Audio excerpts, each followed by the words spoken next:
목요 새벽기도 신앙 고백하심으로 시작하겠습니다. 나는 전능하신 아버지 하나님 천지의 창조주를 믿습니다.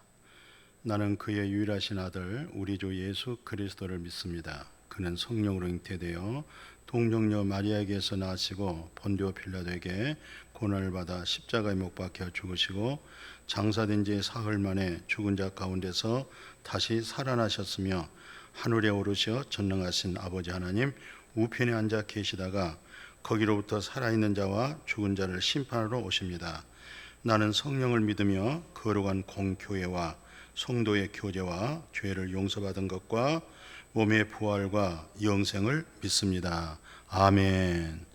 하나님의 말씀은 로마서 6장 19절 한 절 제가 봉독에 올리겠습니다. 너희 육신이 연약함으로 내가 사람의 애대로 말하노니 전에 너희가 너희 지체를 부정과 불법으로 내어주어 불법에 이른 것 같이 이제는 너희 지체를 의에게 종으로 내어주어 거룩함에 이르라. 아멘. 우리 육신이 연약하지요. 그래서 항상 연약합니다 그렇게 말씀하고 있죠. 그러나 어떤 면에서 우리가 연약함 속에서 그리스도로 강해져야 돼요. 연약할 때 그리스도의 능력으로 참 하나님의 권능이 나타나는 그런 믿음이 필요하잖아요. 근데 지금 여기서 사도 바울이 말하는 연약함이란 말을 어떤 의도에서 사용했냐면, 그래 내가 사람들의 애대로 내가 말하마 너희들이 육신이 연약해 가지고 불의의 종으로 너희 지체를 쓰여졌잖아. 너희들이 연약하기 때문에 너희 사람 속에 있는 그 죄의 종, 그 죄가 주인이었고 마귀 사탄이 너의 주인이었기 때문에 그 주인에 의해서 네가 끌려다니면서 육체로 죄를 범했다. 그게 바로 부정과 불법에다가 내어줬지 않느냐. 그런데 이제는 신분이 바뀌어졌지 않느냐.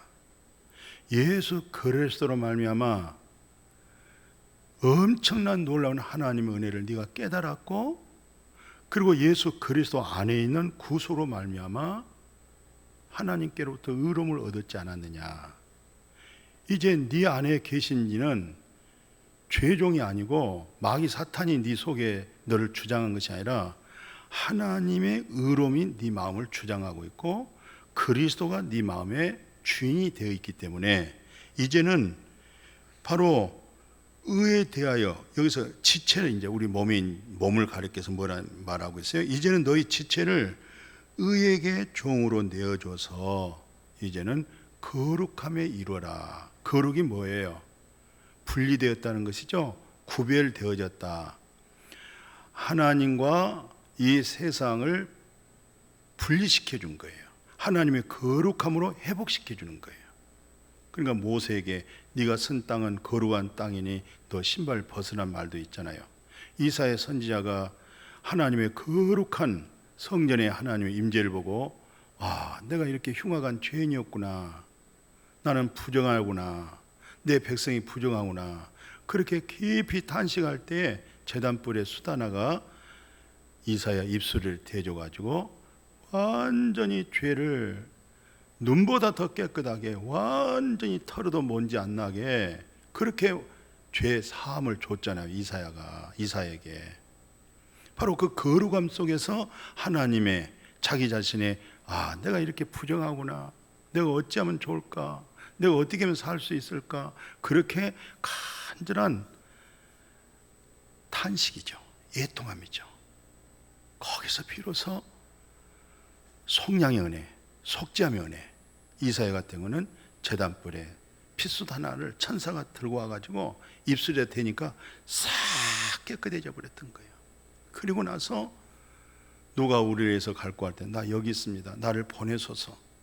이제 하나님의 거룩한 백성으로서 이 죄악된 세상을 향해서 나가겠다는 거잖아요.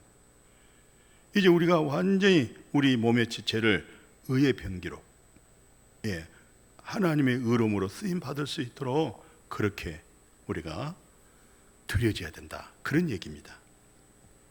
그래서 그 밑에 한번 봐보실래요? 그 20절에서 21절 보면은 너희가 죄의 종이 되었을 때 의에 대하여 자유로웠느니라. 너희가 그때 무슨 열매를 얻었느냐? 이제 너희가 그 일을 부끄러워하나니 이는 그 마지막이 사망이었다. 오늘 말씀 그대로죠. 너희의 이 일을 부끄럽게 하나니, 죄의 종으로 있을 때 얼마나 우리가 의에 대해서 모르고 하나님의 옳은 것에 대해 전혀 알지 못했었잖아요.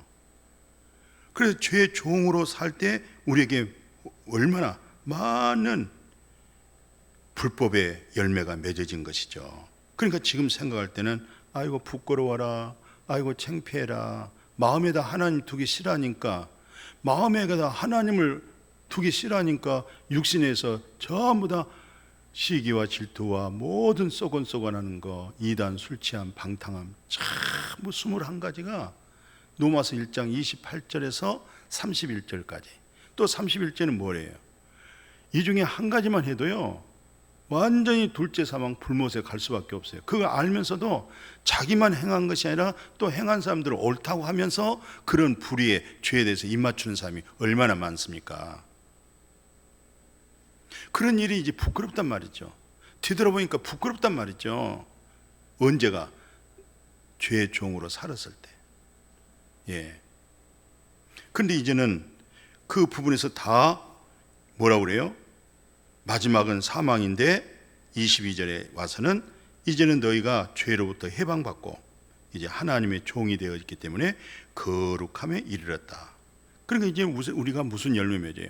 하나님의 거룩한 열매를 맺는 거죠. 이 열매가 무슨 열매예요? 우리 속에 들어와 있는 성령의 열매가 우리 몸을 통해서, 입을 통해서, 입술을 통해서, 말을 통해서, 여러 가지 삶의 행위를 통해서 그 열매가 맺어지는 거죠. 얼마나 감사합니까? 그리고 마지막은 뭡니까? 영생이라는 거예요. 제 싹은 사망이지만 하나님의 은사는 그리스도 예수 우리 주 안에 있는 영생이로다. 이 세상에서요 천하를 얻어도요 영생의 생명을 잃어버리면 아무것도 아닙니다. 오늘 우리 예수 안에서 그 생명을 얻었고 영생 얻은 것은 최고로 성공하고 최고로 출세해버린 거예요. 우리는 더 이상 얻을 것도 없어요. 부러워할 것도 없어요. 오늘 이 복을 정말 주님 안에서 누릴 수 있기를 주님의 이름으로 축복합니다. 그래서 이제 조금 이 말씀을 이해가 안 된 사람을 위해서 로마서 7장 1, 2절 얘기를 한 거예요. 그럼 법이 뭐냐? 법이라고 하는 것은 쉬운 예로 결혼식하고 혼인신고하지 않느냐. 혼인신고에서 법으로 두 사람이 부부라는 것을 묶어놓은 거야. 근데 이제 남편이 있는데도 불구하고, 법으로 돼 있는데도 불구하고 여자가 다른 남편에게, 법으로 묶여져 있는데 남편이 다른 여자에게, 그것은 그 법에 의해서 정죄가 되고 법에 의해서 심판을 받는 거예요. 그게 법이라는 거예요. 근데 그 밑에 3절에 뭐라고 돼 있어요? 이제는 그 3절 4절에 보니까 이제 남편이 죽었어. 법으로 묶여있던 그 남편이 죽었어. 그러면 내가 다른 남편에게 출가해도 그건 정죄가 될 수가 없는 거예요. 여자가 죽었어. 그 남편이 다른 여자에게 결혼을 해도 정죄가 될 수가 없는 거예요. 그 법에 묶여 있을 때는 그 법에 의하여 정죄가 되고 심판을 받게 돼 있지만, 한쪽에서 죽으면 내가 이제 다른 데로 결혼할 수가 있는 거예요. 이것을 사도 바울이 어떻게 인용했냐면, 우리 마음 안에는 옛 남편이 있다는 거예요. 옛 자, 옛 사람. 이 남편이 나를 여태 끌고 다니면서 산 거예요. 우리 육체라고 하는 것은요, 내 속에 누가 주인에 의하여 내 육체는 그냥 그게 쓰임을 받는 거예요. 내가 내 속에 죄가 주인이다. 그럼 내 육체는 죄의 열매밖에 맺을 수가 없어요. 그러나 하나님의 의로움이, 바로 그리스도가 나의 주인이 되면은 그리스도로 하여금 내 몸에서 그리스도의 열매가 맺어질 수가 있는 거예요. 그래서 사도 바울은 이 로마 믿음의 형제들에게 법적인 이해를 설명을 잘 했던 것이죠. 우리 옛사람, 이게 바로 내 남편이었는데 이 남편 때문에 우리가 얼마나 시달렸고 이 남편의 말에 의해서 얼마나 육신적으로 피곤하고 힘들게 살았느냐. 근데 그 남편이 죽었어요. 옛사람이 죽었어요. 누구로 말미암아? 예수 그리스도로 하여금 함께 죽었다는 거예요. 이게 율법에 대하여 죽은 거예요. 우리가 율법이 없을 때는 죄를 죄로 여기지를 안 했잖아요. 그죠? 율법을 통해서 죄를 알았어요. 예를 들어서 탐내지 마라. 이게 율법이죠. 근데 그 율법을 내가 몰랐을 때는 우리 마음속에 온갖 탐심과 욕심 속에 살아왔는데도 불구하고 그게 바로 인간의 본성이요, 바르게 사는 것이요, 옳다고 생각을 했던 거죠. 근데 탐내지 말라고 하는 이 율법이 내 마음을 딱 조명해 왔을 때 얼마나 많은 욕심과 탐심은 뭐예요? 우상숭배잖아요. 그러니까 마음이 굳어지고 강팍하고 교만했던 것이죠.